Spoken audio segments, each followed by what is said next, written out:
April, I wonder what you would sort of say to review year one as we look ahead to year two. What would you say has been the success or the failure of the White House press corps?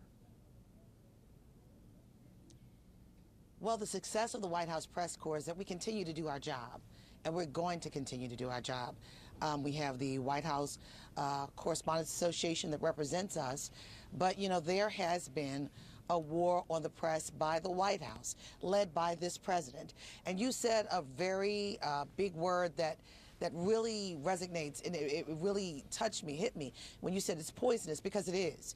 Because, you know, I've talked to other reporters, you know, we've gotten death threats, you know, being on the road sometimes. Some of the reporters are saying at a moment's notice the crowd could turn. And, you know, just recently... April, let me ask you, you just said death threats. You just said death threats for reporting? Yeah. Death threats, Sick. Yes. For asking questions and reporting, yes, yes. Yes. And that's for you personally? It's real. What do you do? And that's me personally. What do? You talk to your company, and your company has the FBI and the local police on speed dial. You know, just for asking questions. I mean, you know, people are taking this to a whole nother degree. We've been doing this for a long time. The same questions I've asked this president, I've asked other presidents. But, Brian, the only question that I've never asked a president, and no one else has, are you racist? But still, we have a right. We are ingrained in the First Amendment, freedom of the press. There is a back and forth for a reason. We're the fourth estate, a powerful fourth estate. That's part of the accountability piece.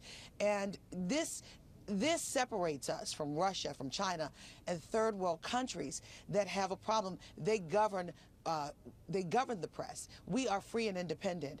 And there are some people, to include this president, who feels we should not ask questions. But going back to what I said, you know, we've been under attack this year.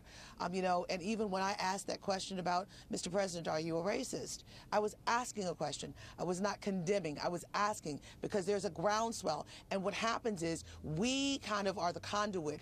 We hear and throw it back to the White House, and the White House also uses us to throw back to the American public. But while I was in the Roosevelt room that day, there was someone, a minister, who chastised me, and you could hear it on tape, for asking that question. And a series of questions. Vulture, so the dynamic has changed. Yeah. Well, he called the other Gizzi, people a vulture when they started walking up, but he told me I shouldn't have asked the question.